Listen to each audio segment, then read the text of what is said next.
Olá, querida criança!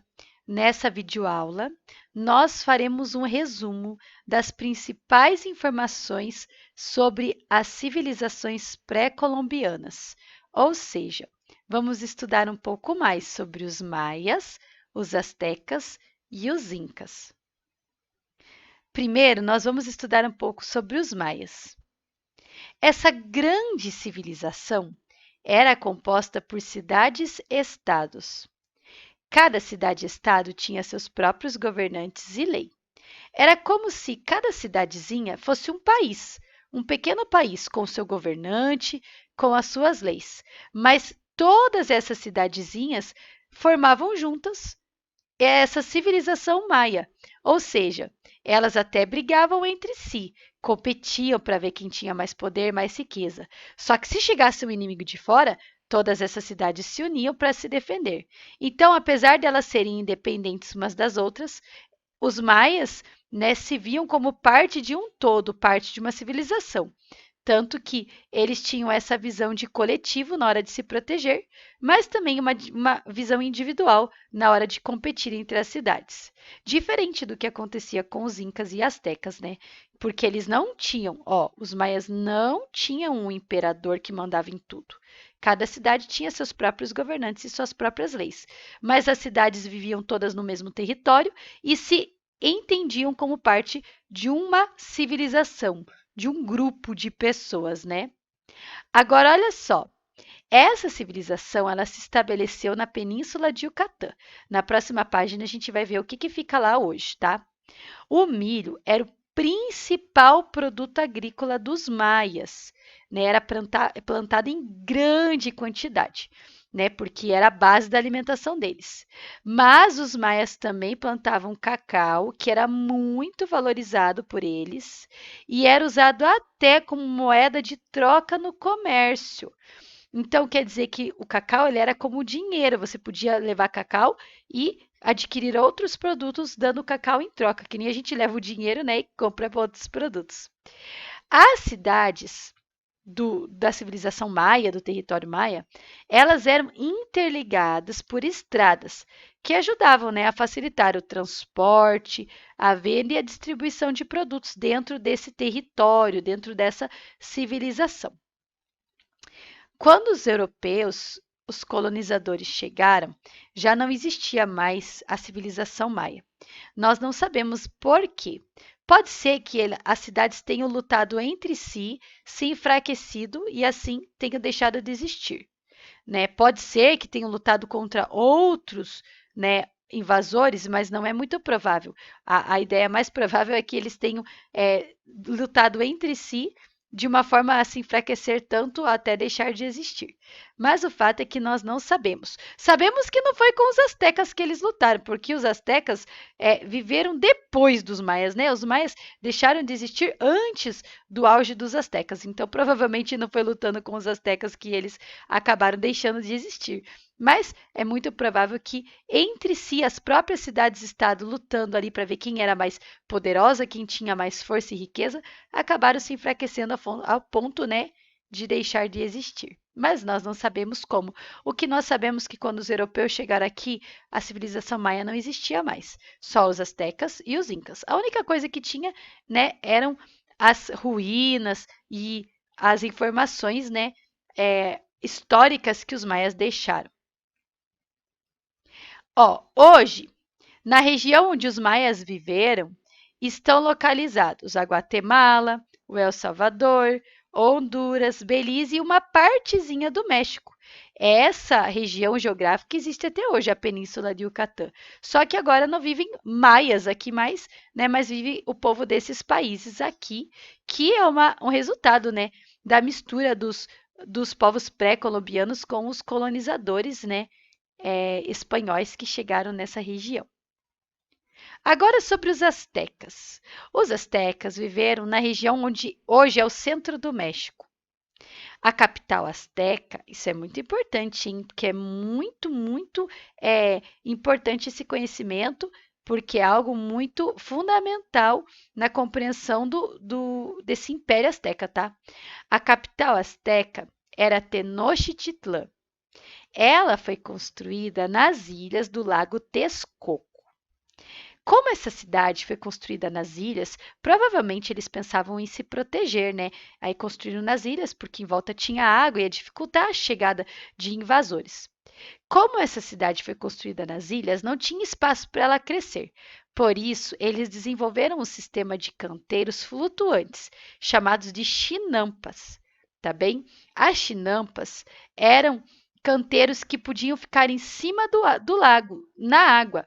Eles faziam um aterramento, colocavam uma terrinha, como se fosse fazer um morrinho dentro do lago, um morrinho de terra, e faziam o canteiro lá em cima desse lugar.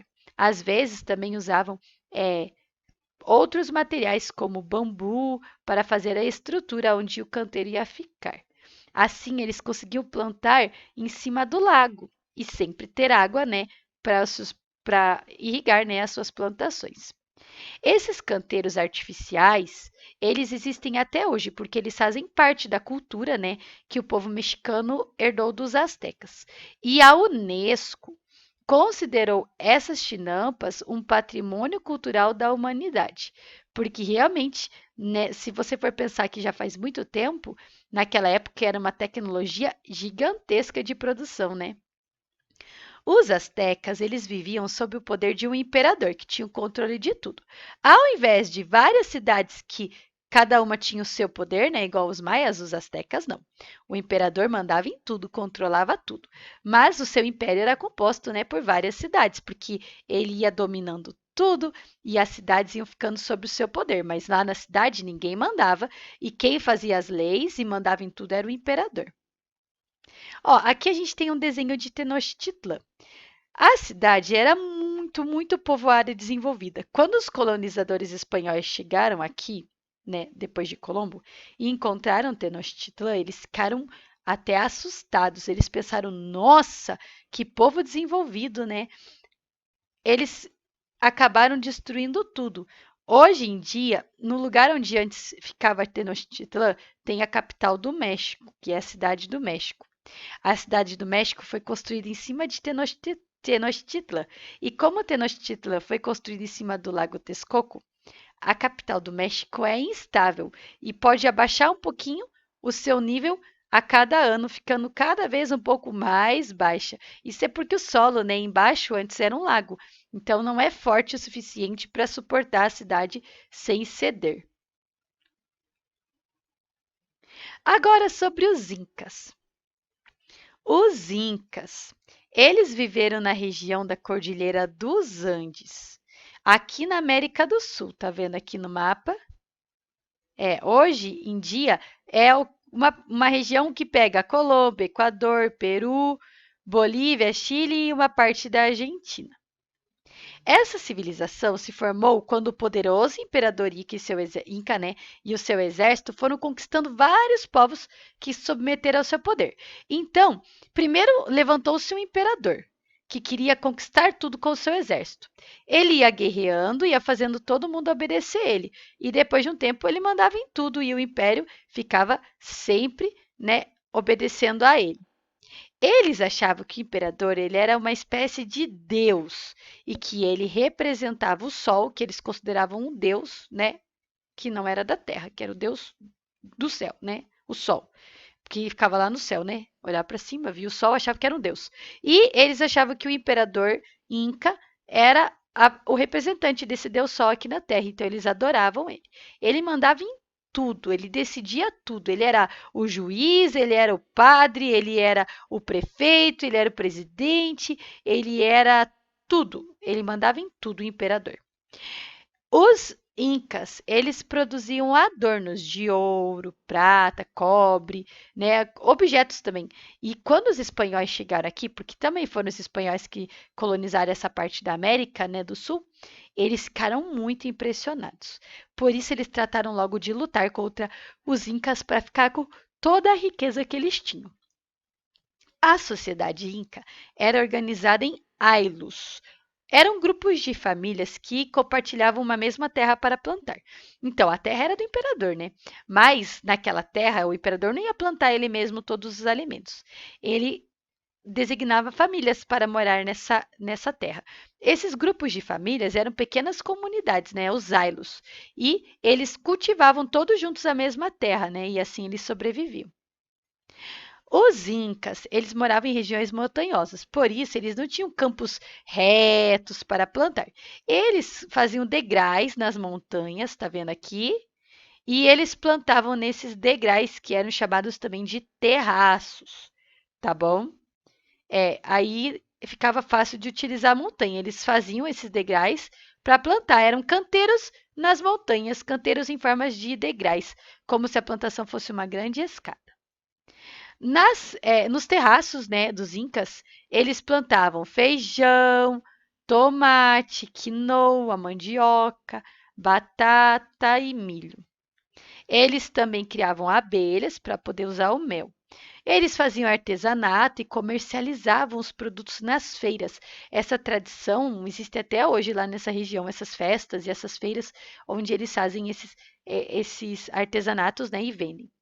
Eles também possuíam um sistema de correio muito eficaz. Era assim, ó. Eles tinham entre as vilas, entre os lugares, os povoados, pequenos mensageiros, né? Pessoas que ficavam lá no lugar esperando.